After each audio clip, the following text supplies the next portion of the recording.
Welcome back, everyone. Today, we're really going to dive deep into a topic close to our hearts, VA support for veterans. Yeah, it's a big one. It really is. There's so much to unpack, so we're going to try and cover as much as possible today.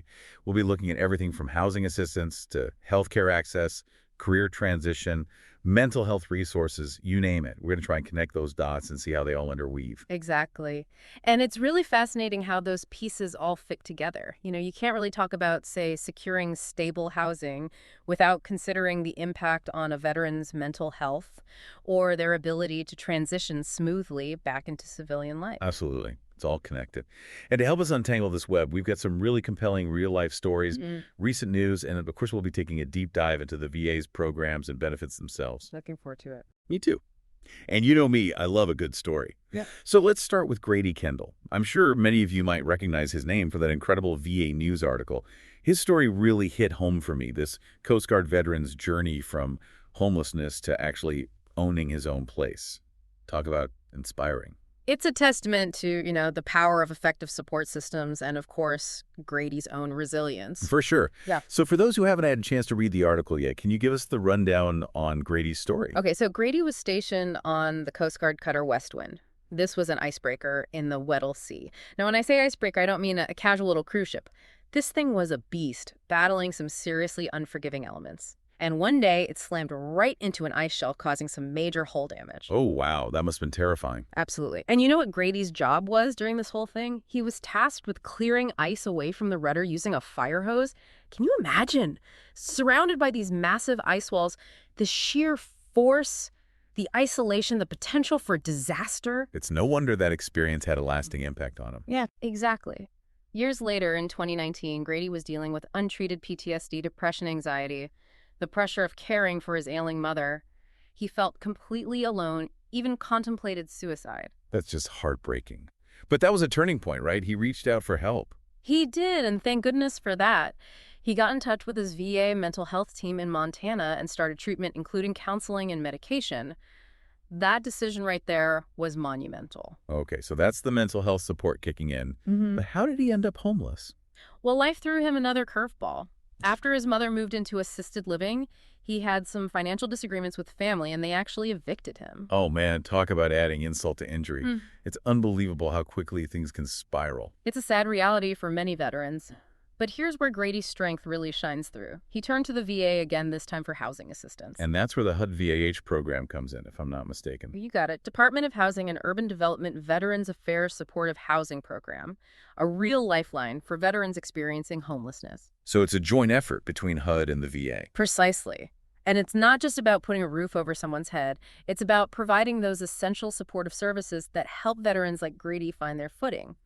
With HUD VH and Volunteers of America, he was able to get temporary housing in a hotel, then an apartment in Freedom's Path, a program specifically designed for at-risk veterans. Wow, so it seemed like things were finally looking up for him.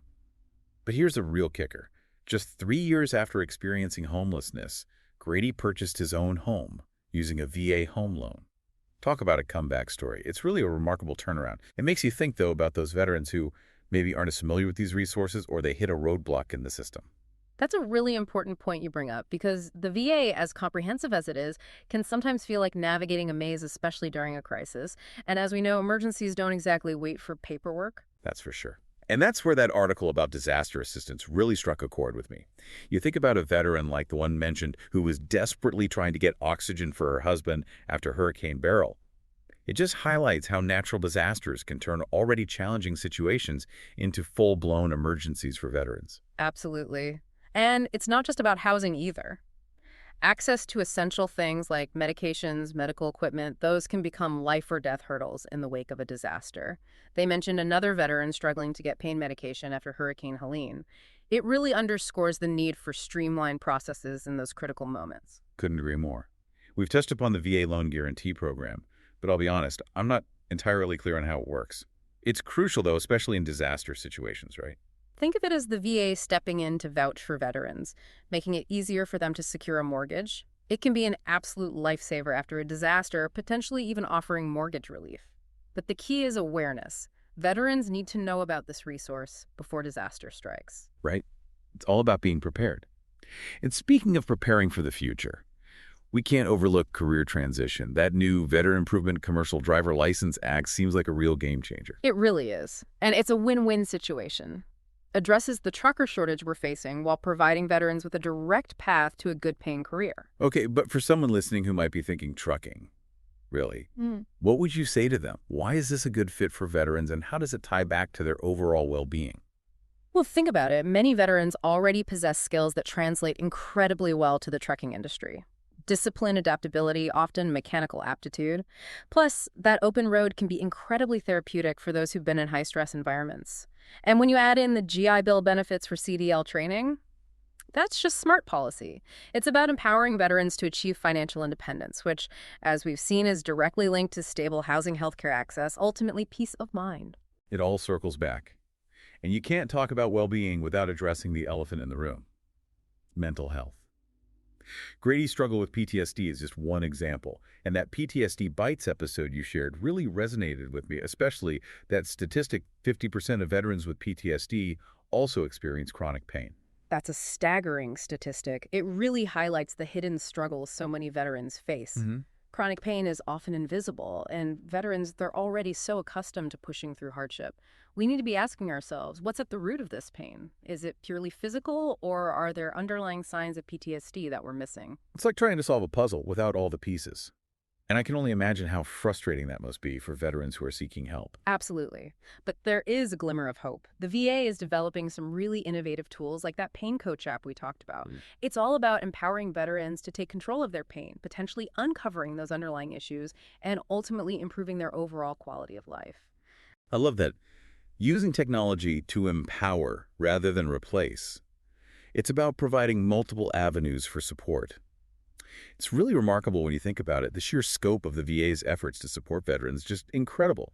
From housing and healthcare to career transition and mental health resources, they're really striving to cover all the bases. It's like they're providing a comprehensive toolkit, you know? And with the right tools at their disposal, veterans can rebuild, readjust, and truly thrive after their service. Exactly. And it's not just about handing them a prepackaged solution. It's about empowering them to take control of their own journeys. Yeah. Like Grady's story, for example. Absolutely. He said it best himself. Be honest with and advocate for yourself. Use the resources available to you. It's a powerful message because it emphasizes the agency veterans have in shaping their own futures. The VA can offer support, but ultimately it's up to the individual to take that first step and reach out. And for any veteran or anyone who knows a veteran listening, remember that taking that first step is a sign of strength, not weakness.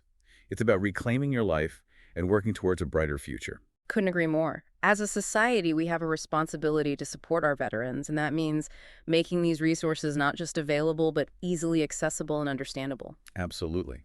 This whole conversation has really highlighted the importance of advocating for veterans, streamlining access to resources, and recognizing the interconnectedness of their needs. It's not a one-size-fits-all situation. You got it. And it got me thinking, what if we took a more proactive approach? Instead of waiting for veterans to navigate the system, what if we had dedicated community liaisons? People familiar with local resources who could guide veterans through the process and offer personalized support. Now, that's an interesting idea. Having a dedicated advocate who can help cut through the red tape and connect veterans with the specific help they need. It's about going beyond just raising awareness. It's about making sure those resources actually reach the veterans who need them most. And ultimately, it's about recognizing that supporting our veterans is an ongoing commitment, not just a one-time gesture. Well said. That's a perfect note to end on, I think. I agree. Thanks for joining me today for this deep dive. It's been a really insightful conversation. The pleasure was all mine.